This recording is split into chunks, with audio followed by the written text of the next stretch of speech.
Map series में आज हम डिस्कस कर रहे हैं नॉर्थ अमेरिका कॉन्टिनेंट। ज़रा इस कॉन्टिनेंट की बाउंड्रीज देख लें। ये देखें, यहाँ है रशिया और ये है साइबेरिया और ये है अलास्का। देखें यहाँ अमेरिका रशिया दोनों एक दूसरे के कितने करीब आ जाते हैं, बहुत कम डिस्टेंस रह जाता है।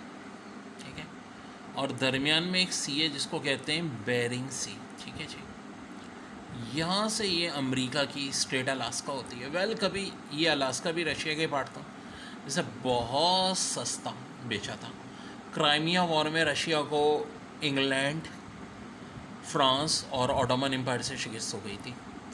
तो ये अमेरिका को क्यों बेचा? क्योंकि कनाडा उस ज़माने में ब्रिटेन का पार्ट था और उनसे तो दुश्मनी थी, और ब्रिटेन एक सुपर पावर थी। अगर ब्रिटेन को भेज देते हैं तो ब्रिटेन और रशिया का बॉर्डर बहुत करीब आ जाता। अमेरिका उस वक्त सिर्फ एक रीजनल और इंडस्ट्रियल पावर थी, फौजी पावर तो थी नहीं। तो उन्होंने सोचा कि क्यों ना अमेरिका को भेज दें, और यही वजह है कि ये अमेरिका की 49 स्टेट है।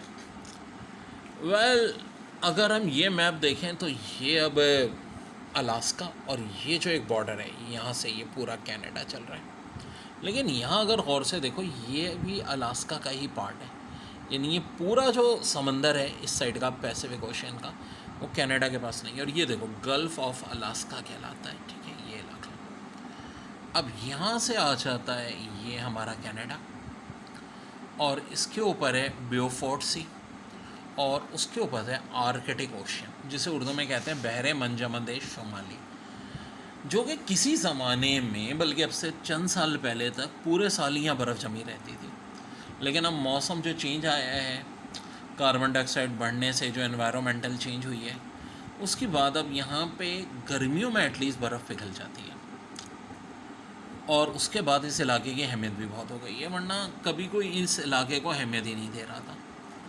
कनाडा को अगर अपने इस पार्ट से यहाँ तक भेजनी होती थी कोई चीज़, तो ये लंबा रास्ता और यहाँ से भी पानामा कैनाल के ज़रिए होता था। लेकिन अब बहुत चेंज होता जा रहा है। अब कनाडा वाले भी यहाँ से इन जज़ीरों की तरफ से अपने हिस्सों को मुख्तलिफ़ चीज़ें बेचने लगे। तो पूरा हम ये डिस्कस करते हैं। पहले देख लें और क्या क्या शामिल है। यानी ये अलास्का हो गया, जो कि ज़ाहिर है अमेरिका की स्टेट है, कनाडा हो गया, यूएसए हो गया, और ये आ गया मैक्सिको। क्या सिर्फ 3 कंट्रीज़ हैं? नहीं जी, नॉर्थ अमेरिका में तो बहुत कंट्रीज़ हैं। लेकिन नॉर्थ अमेरिका कॉन्टिनेंट के अंदर भी बहुत सारे पार्ट हैं। एक तो रीजन है, एक नॉर्थ अमेरिका कॉन्टिनेंट का रीजन है, जो रीजन भी नॉर्थ अमेरिका कहलाता है, और मैं आज ये डिस्कस करूँगा। दूसरा नॉर्थ अमेरिका कॉन्टिनेंट का रीजन है वो कॉन्टिनेंट नॉर्थ अमेरिका, लेकिन वो रीजन कहलाता है सेंट्रल अमेरिका।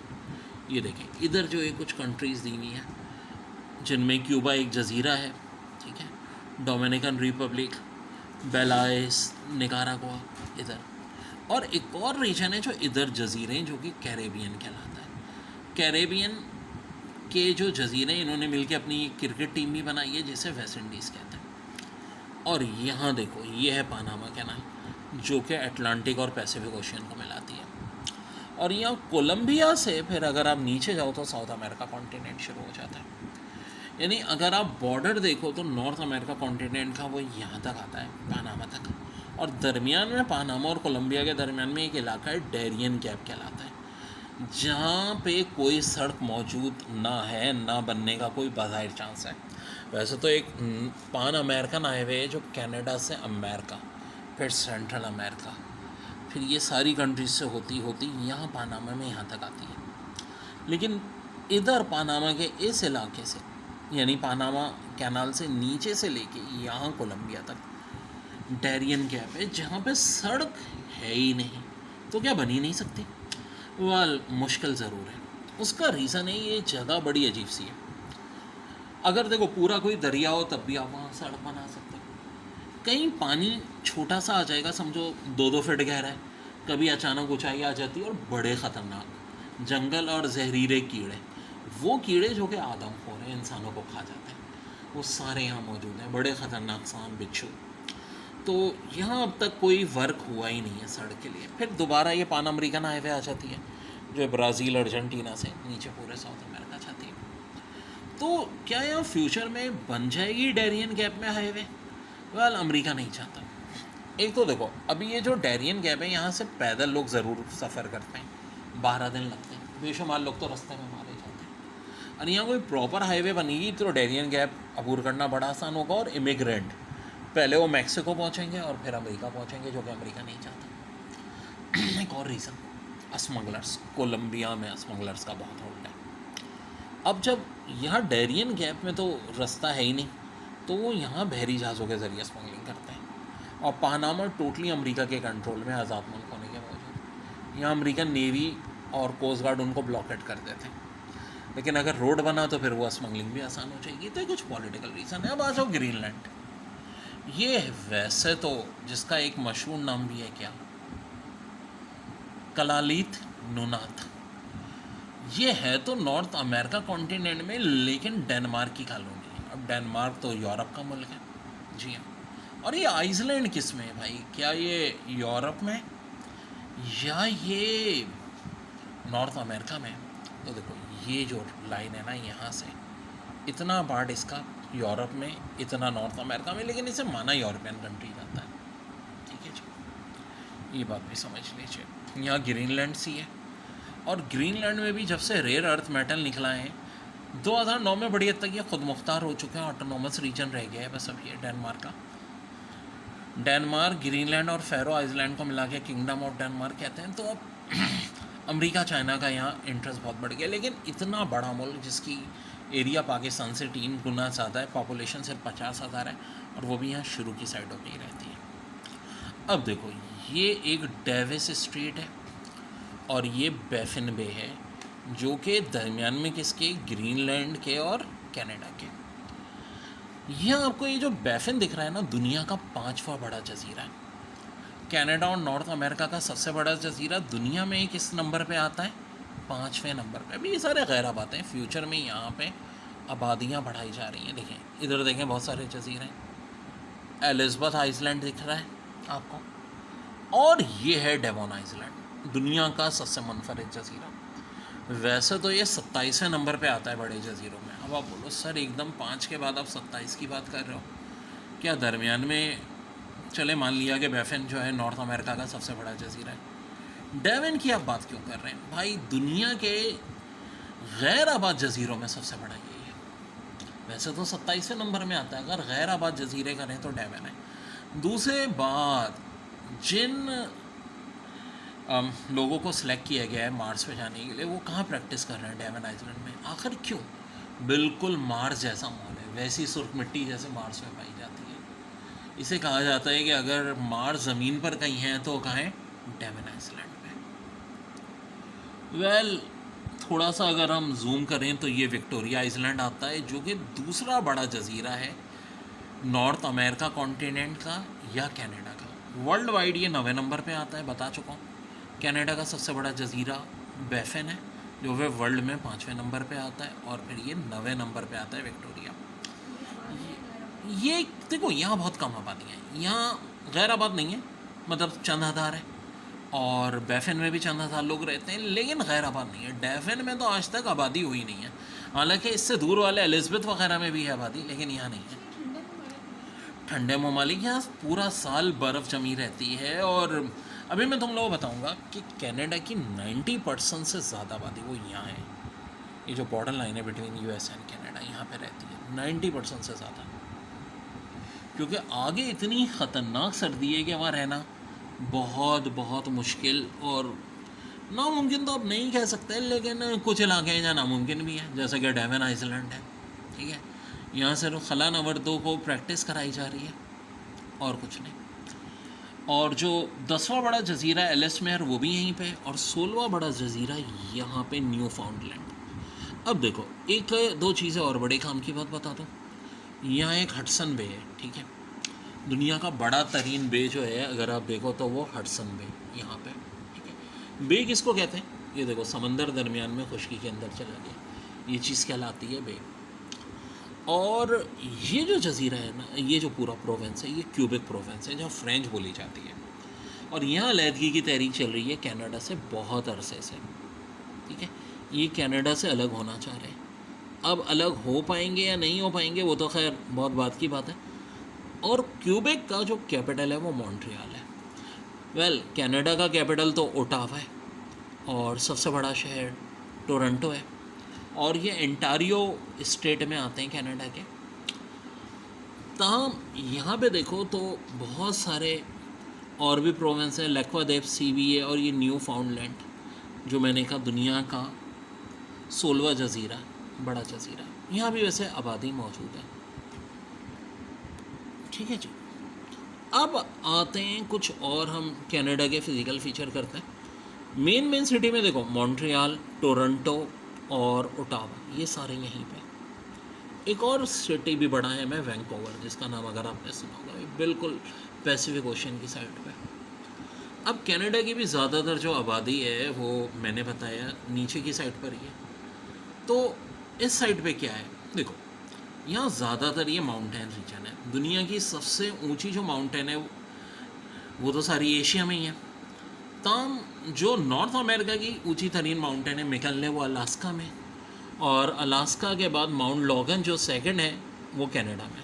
और ये पूरा जो ये इलाका है ये रॉकी माउंटेन्स कहलाती हैं। ये यहाँ से कनाडा अमेरिका से शुरू होते होते कहाँ तक जाती हैं, मैक्सिको तक। अब कनाडा अमेरिका का बॉर्डर लाइन दुनिया का सबसे बड़ा बॉर्डर लाइन है ये वाला, हालांकि ये भी है कनाडा अमेरिका का, लेकिन इसके अलावा यही दुनिया में सबसे बड़ा है, जिसे 49 पैरेलल लाइन कहते हैं। यहाँ से देखें ये शुरू हो रहा है, ये चले जा रहा है, बीच में 5 ग्रेट लेक्स आती हैं। अब ये ग्रेट लेक्स कौन कौन सी हैं, तो देखो सुपेरियर तरतीब के लिहाज से, ठीक है, मिशिगन, ह्यूरन, एरी और ओंटारियो। ठीक है।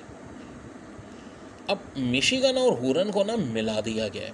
वैसे तो इनमें सबसे बड़ी सुपेरियर है, लेकिन अगर मिशिगन ह्यूरन को मिला के देखा जाए तो फिर वो सुपेरियर से बड़ी बनती है। ये मैं आपको दिखाता हूँ जूम करके। ये लेक सुपेरियर है और ये देखो मिशिगन ह्यूरन को मिला दिया गया है। वेल, अगर देखा जाए तो सुपेरियर मिशिगन के अलावा बाकी जितनी है ना, ये कनाडा और यूएसए के बॉर्डर लाइन पे, जैसे कि सुपेरियर है आधी कनाडा में आधी यूएसए में।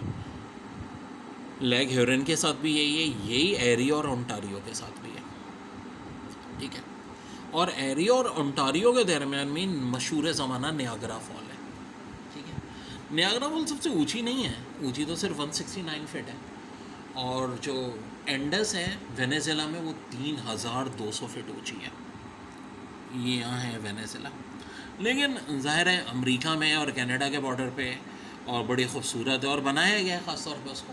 ज़ाहिर है अमेरिका जैसे और कनाडा जैसे बड़े मुल्क हैं तो सही है, सबसे ज़्यादा यहाँ आते हैं, मशहूर यही है।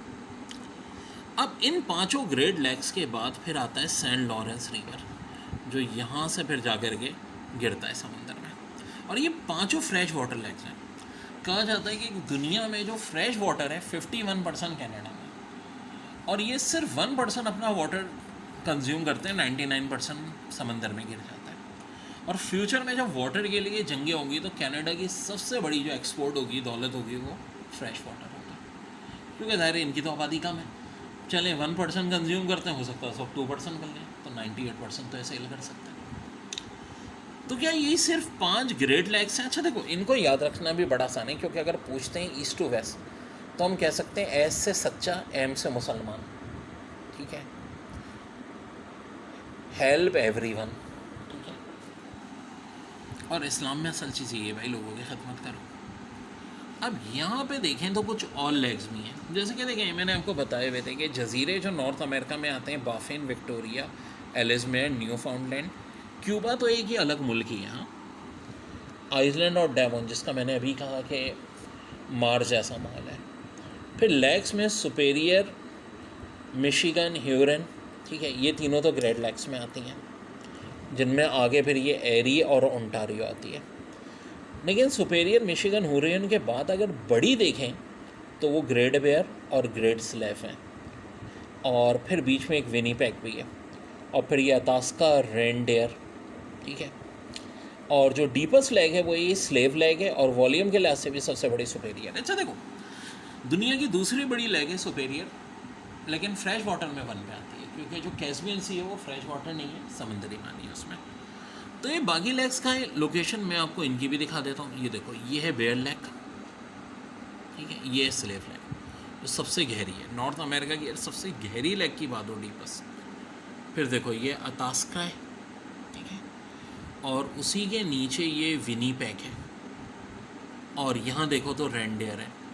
तो देखो इसको ऐसा भी याद कर सकते हैं कि अकास्ता नामी कोई आदमी है, ठीक है, बाकी जो बची कुची ना अतापास्का, और इसके स्लेव कौन कौन है, रेंडियर, विनीपेग और बेयर। ऐसे याद कर सकते हैं ना, बिल्कुल कर सकते हैं भाई। तो कनाडा का मैं देख लूँ अच्छी तरह पोस्टमार्टम करके कि कुछ रहा तो नहीं क्या। हाँ, जो इसकी सबसे ऊंची बिल्डिंग है कैनेडियन नेशनल टावर, वो कहलाती है CN टावर, जो किसी ज़माने में नॉर्थ हेमिस्फीयर की सबसे ऊंची बिल्डिंग ही थी। अब ये एरिज़ोना का जो जंगल है वो भी बेसिकली USA और कनाडा के बॉर्डर पे। अब थोड़ा सा हम और डिस्कस करते हैं भाई। अमेरिका में हमने ये अलास्का को तो कर लिया था, अब ये मेन लैंड अमरीका पे आते हैं। वेल देखो, अमेरिका की जो 13 आबाद स्टेट थी शुरुआत की, वो सारी इधर ही थी। और बेसिकली जब अमेरिका मुल्क बना आज़ाद हुआ ये कि देखो यहाँ लोग आए कहाँ से, आज से 20,000 साल पहले जब आइस एज था, ये सारी जगह बर्फ़ बनी हुई थी, तो यहाँ से लोग आकर के आबाद होना शुरू हुए यहाँ पे। लेकिन आज से ठीक 11,500 साल पहले आइस एज ख़त्म हो गया और समंदर दोबारा आ गया। लेकिन जो लोग बसे थे वो यहाँ ही नहीं रुके, ये इधर इधर करते करते हर पूरे अमेरिका फैल गए। अब अमेरिका के जो लोग थे ना, नॉर्थ अमेरिका साउथ अमेरिका, ये इनको यहाँ का नक्शा इनके पास था, इन्हें पता था यहाँ ये मुल्क है, ये मुल्क है, ये बस इतनी दुनिया को जानते थे। और बाकी जो 3 कॉन्टिनेंट थे, एशिया, यूरोप, अफ्रीका, वो आपस में उनको पता था कि भाई एशिया में कंट्री, यूरोप, अफ्रीका।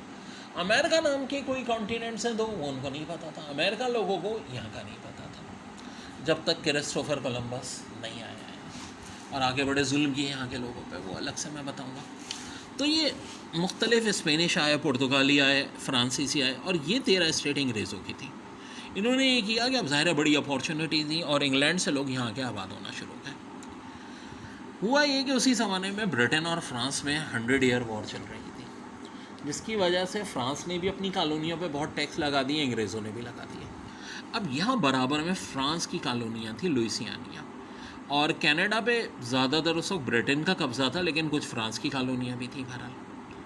तो यहाँ के ये जो थे तो अंग्रेज़, लेकिन अब ये क्या कहलाने लगे थे, अमेरिकन्स कहलाने लगे थे।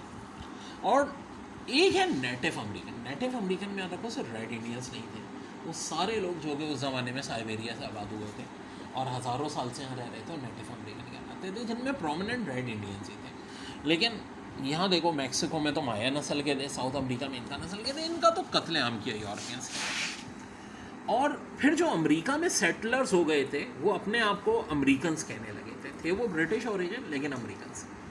इन 13 स्टेट्स के अमेरिकन ने बगावत कर दी ब्रिटेन से और आज़ादी का ऐलान कर दिया। लेकिन ज़ाहिर ब्रिटेन तो सुपर पावर थी, उसके पास तो पूरी फ़ौज थी।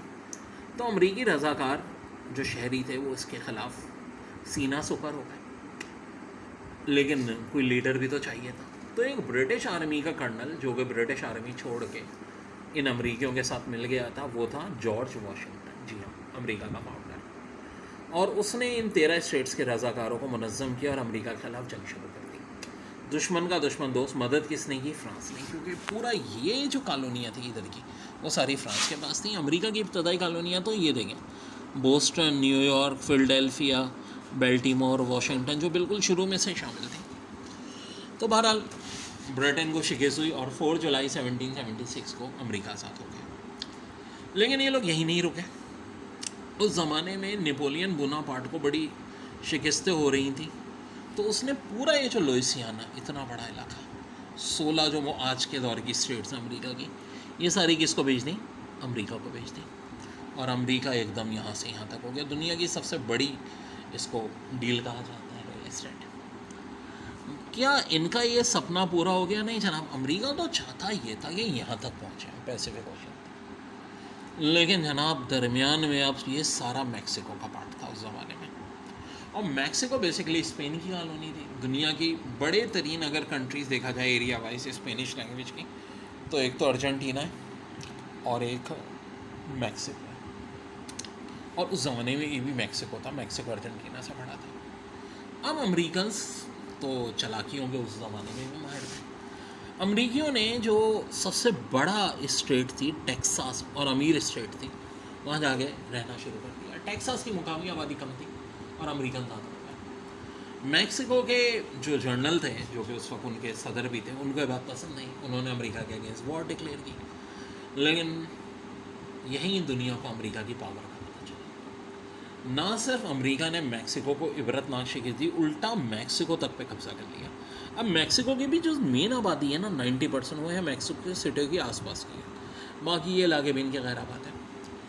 और ना सिर्फ टेक्सास छीन लिया, बल्कि यहाँ की सारी स्टेट्स कैलिफोर्निया वगैरह ये सब अमेरिका से ले ली।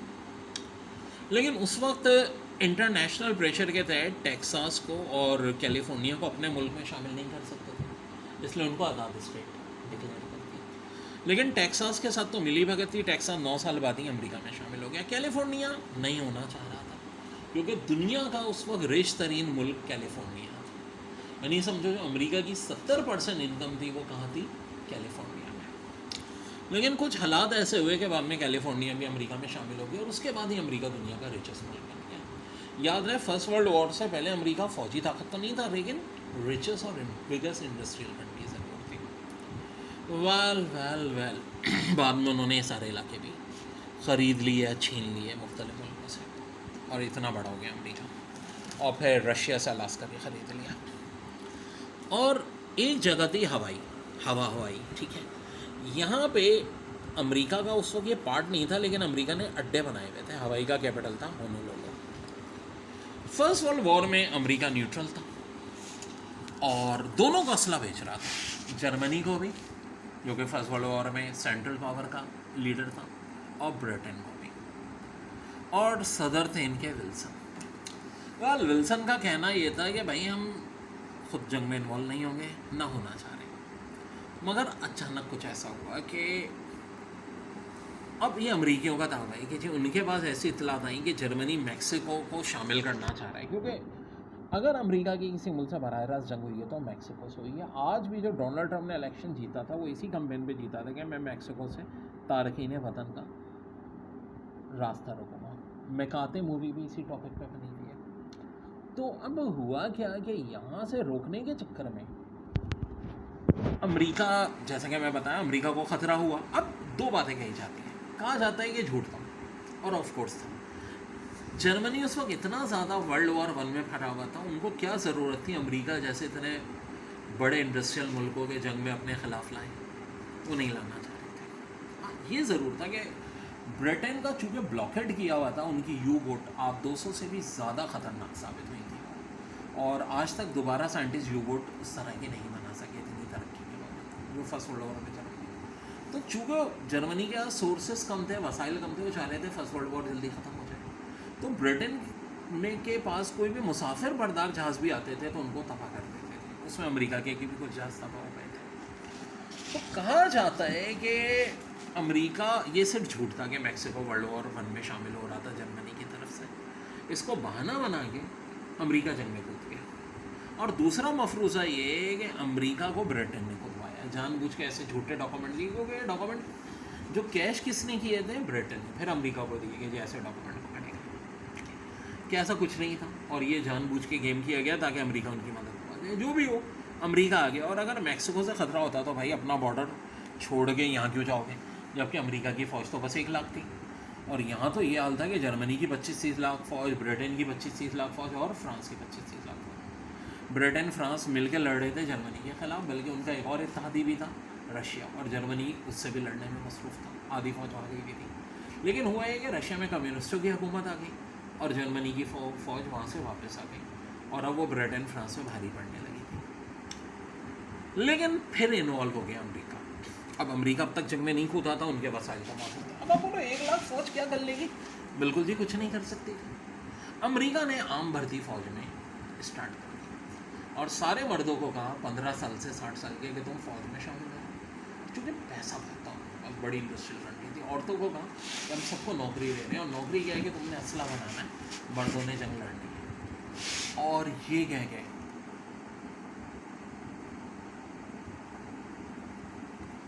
इन्होंने वर्ल्ड वॉर 1 में शमूलियत अख्तियार कर ली। और क्या था, रज़ाकारों को ट्रेनिंग मुसलसल ब्रिटेन फ्रांस के फौजी दे रहे थे। अब देखो वो ज़्यादा लंबी ट्रेनिंग तो नहीं मिलती थी, 2-2 महीने की, लेकिन फिर भी अफरादी क़ुव्वत बहुत बढ़ गई। और जर्मनी के पास टाइम ही तो नहीं था, क्योंकि उनके पास रिसोर्सेज महदूद थे। इसकी वजह से क्या हुआ कि जो ब्रिटेन फ्रांस की रेजिस्टिविटी बढ़ गई और जर्मनी को हथियार डालने पड़े।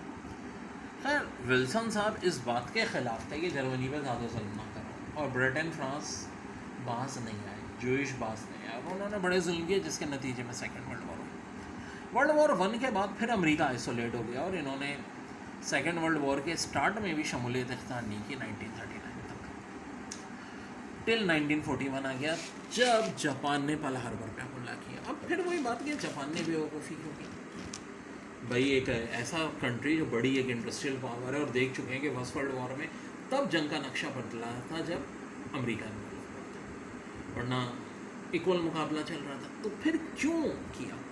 वेल मसला ये था कि जापान को पेट्रोल वगैरह की ज़रूरत थी। अगर हिटलर रशिया में हमले की बेवकूफ़ी नहीं करता तो ये चीज़ें रशिया से मिल सकती थी, ठीक है ना। देखो अभी भी जो अमेरिका परेशान हो गया है, ये जो सऊदीया, चाइना, रशिया, ईरान का ग्रुप बनाए, क्योंकि 3 कंट्रीज में जिन पे दुनिया का सबसे ज़्यादा पेट्रोल 3 ही कंट्रीज़ के पास है, और वो कौन है? सऊदी अरब, ईरान और रशिया। जबकि चाइना उनको टेक्नोलॉजी में टक्कर दे रहा है, अमेरिका हालांकि भी पीछे, लेकिन टक्कर दे रहा है। तो अब ये जो मसला था कि जापान चाहता था कि सारे जो इलाके हैं, इंडोनेशिया, मलेशिया, जो पेट्रोल रिच कंट्रीज़ हैं जिन पे ब्रिटेन का कब्ज़ा था, उनसे छीन लें। लेकिन फ़िलिपाइन पे उस ज़माने में अमेरिका का कब्ज़ा था। उनका ख्याल ये था कि अमेरिका मुदाखलत करेगा, और लग भी ये रहा था, क्योंकि अमेरिका ने सख्त सैंक्शन लगा दी थी। देखो राज की बात तो ये है कि अमेरिका इन्वॉल्व होना चाह रहा था, और ऐसे वक्त इन्वॉल्व होना चाह रहा था जब सारी कंट्रीज तबाह हो गए। वर्ल्ड वॉर 1 में भी अमेरिका ने पॉलिसी की, दुनिया की नज़रों में अच्छे बने कि हम तो जंग ख़त्म करने के लिए शामिल हुए, और यही सेम गेम खेला। रोजवेल्ट शामिल होना चाह रहे थे, कोई बहाना भी चाहिए था, लेकिन बस जानबूझ के ये इस तरह से, वरना ये जापान पे क्यों पाबंदी लगाते पेट्रोल बेचने में? फ़िलिपाइन पे उस वक्त अमेरिका का कब्ज़ा था, और अमेरिका ही जापान को पेट्रोल बेचता था, उन्होंने बेचने से मना कर दिया। नतीजा पर्ल हार्बर पे हमला किया जापान ने, लेकिन पूरा तबाह किए बगैर ही चले गए, क्योंकि एडमिरल खुद आया नहीं था, उसने अपने डिप्टी को भेजा था, और बाद में फिर अमेरिका इन्वॉल्व हुआ। वर्ल्ड वॉर 2 पे मैंने एक अलग से भी वीडियो बनाई है, आप देख सकते हैं। तो बहरहाल एंड में हुआ कि अमेरिका एक फातेह बन के निकला वर्ल्ड वॉर 2 का, और फिर उसके बाद शुरू हो गई cold war between Russia and America. 91 में रशिया के टूटने से वो भी ख़त्म हो गई। अब अमेरिका को कोई ना कोई राइवल तो चाहिए जो ये टैक्स पेयर से पैसे लेते हैं कि भाई ये रकम कहाँ खर्च हो रही है, क्यों हो रही है। तो अब इन्होंने प्रोपेगेंडा मुसलमानों के ख़िलाफ़ शुरू किया, यूरोपीय यूनियन के ख़िलाफ़ शुरू किया, लेकिन किया तो उन दोनों के ख़िलाफ़, मगर टक्कर किसी और ने दे दी, यानी चाइना ने।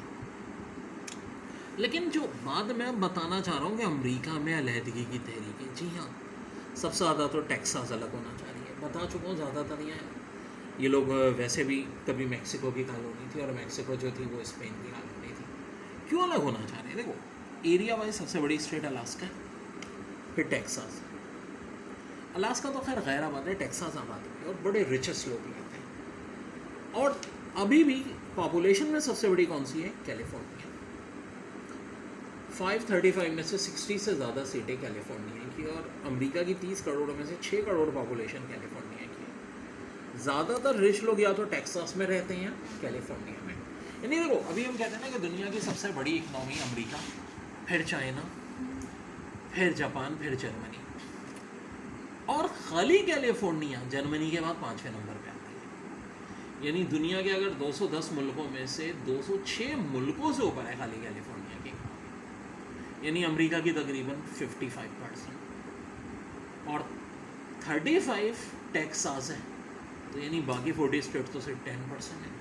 अगर ये दोनों अलग हो गई, जो कि अब ये होना चाहिए, क्योंकि इनका ये कहना है कि यार पैसा तो सब पे खर्च होता है, और अमेरिका फजूल में भी पैसे बहुत खर्च करता है, ठीक है, इधर उधर की जंगों में भी। तो अब कैलिफोर्निया और टेक्सास में एक बगावत चल पड़ी है, और अगर ये दोनों अलग हो गई, और वैसे आपको पता है अगर ये डॉलर का डब्बा इसी तरह गोल होता रहा तो फिर ये जल्दी हो पाएगा। कैलिफोर्निया अपनी कोई नई करेंसी बना लेगा, टेक्सास भी अलग बना लेगा, तो क्या फिर ये 48 स्टेट्स एक रहेंगे? इसका वाले पैदा नहीं होता, इनके तो फिर बहुत सारे टुकड़े टुकड़े ही होंगे।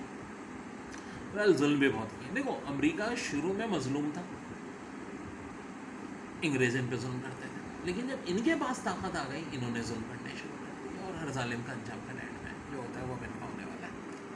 मैक्सिको की बात कर लें, सबसे ज़्यादा तो अमेरिका के जुल्म का शिकार यही रहते हैं। हाँ बोलो। अमेरिका पे अंग्रेज जुल्म करते थे भाई यहाँ के लोग जो थे कमाते थे, अंग्रेज बहुत अनफेयर टैक्स लेते थे इनसे और ले गए छीन के चले जाते थे, हालांकि वो भी वही अंग्रेज थे, अंग्रेजी थे।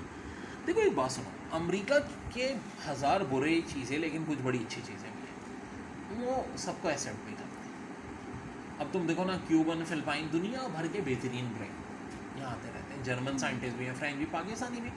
मेरे कितने जो बड़े अच्छे अच्छे स्टूडेंट टॉप के थे वो सारे अमेरिका, वो इतनी हाई सैलरी, और वो आपको फिर फैसिलिटेट भी करते हैं, और एक अमेरिकन नेशनलिज्म का एक नारा भी देते हैं, अमेरिकन कौम परस्ती का, और वो बड़ा कामयाब भी चल रहा है। देखो ना, अब जो ऋषि सुनक ब्रिटेन का पीएम है, अब पाकिस्तानी कहते हैं पाकिस्तानी ओरिजिन है, इंडियन कहते हैं कि इंडियन ओरिजिन है, जो भी है उसके, अब है नहीं, हैं साउथ एशियन से, तो अमेरिका में साउथ एशियन बड़े बड़े उहदों पे इस वक्त हैं। तो अमेरिका के एक तो बड़ी जो पॉजिटिव चीज़ें भी हैं कि उन्होंने दुनिया भर के टैलेंटेड लोगों को अपने मुल्क में बुलाया, और अभी भी जो अमेरिका कामयाब है, अब ज़्यादातर जो वहाँ मेहनत कर रहे हैं ना, वो एशियन, जापानी, जर्मन ही कर रहे हैं। और जब वो अमेरिका में 200-300 साल से आबाद हो जाते हैं, तो वो अपना पुराना, उनको जापान या जर्मन से ज़्यादा वो अब अमेरिका के वफादार हो जाते हैं। लेकिन अब जो यूके, देखो कैलिफोर्निया इतना रिच है, तो उनका एक रीज़न बनता है कि भाई हम क्यों ना अलग मुल्क बन जाए। ये टेक्सास का बनता है कि अगर ये दोनों अलग मुल्क बन जाते हैं, कैलिफोर्निया, तो वो बड़े रिच हो जाएंगे। अभी तो उनके सोर्सेज जो हैं पूरे अमेरिका में डिस्ट्रीब्यूट होते हैं, ये टेक्सास का है। देखो ऐसा ही मसला है स्पेन में भी चल रहा है। स्पेन की 5 स्टेट में से एक स्टेट है जहाँ 90% जो इनकम जनरेट करती है, वो बाकी 4 में भी डिस्ट्रीब्यूट होती है, तो वहाँ भी ये सिलसिला चल रहा है। कैलिस्ट्रो को मैं अलग बताऊँगा। तो जब हम देख लेते हैं कुछ टॉपिक बचा कुचा रह तो नहीं गया, तो जनाब नॉर्थ अमेरिका के फिज़िकल फीचर कोई इतने ख़ास नहीं है। एक ये सॉल्ट लेक सिटी है, बाकी तो ग्रेट लेक्स तो इसी में आती हैं। यहाँ देखें गल्फ ऑफ मैक्सिको आ जाता है, और कुछ मशहूर शहरों की बात कर लें, वाशिंगटन डीसी कैपिटल, ये न्यूयॉर्क। ज़्यादातर देखो इनकी भी जो आबादी है ना, वो अटलांटिक ओशन के साथ है, सेंटर में बहुत कम है, और इस किनारे पे तो बहुत ही कम है। पैसिफिक में बस एक ही 2 ही बड़े शहर हैं, जैसा कि एक लॉस एंजल्स, दूसरा सैन फ्रांसिस्को। बाकी आपने किसी शहर का इतना नाम भी नहीं सुना होगा। ज़्यादातर इनकी भी आबादी का है यहाँ अटलांटिक के साथ, और यही ओरिजिनल अमेरिका भी था। मैंने आपको बताया यही 13 स्टेट शुरू में बनी थी, बाद में तो इन्होंने फैलते रहे हैं, तो वो फैलने का काम गुजर गया, अब सुखड़ने का काम स्टार्ट होने वाला है। ठीक है जी, यहाँ गल्फ ऑफ अलास्का। तो ये आज हमने भाई पूरा नॉर्थ अमेरिका अच्छी तरह से कवर कर लिया। इंशाल्लाह ताला फिर बाकी जो रीजन्स हैं नॉर्थ अमेरिका कॉन्टिनेंट में, याद रहे भी मैंने सेंट्रल अमेरिका और कैरेबियन नहीं कराए हैं, मैं अलग से कराऊंगा, ठीक है, क्योंकि अभी बहुत बड़ा टॉपिक है।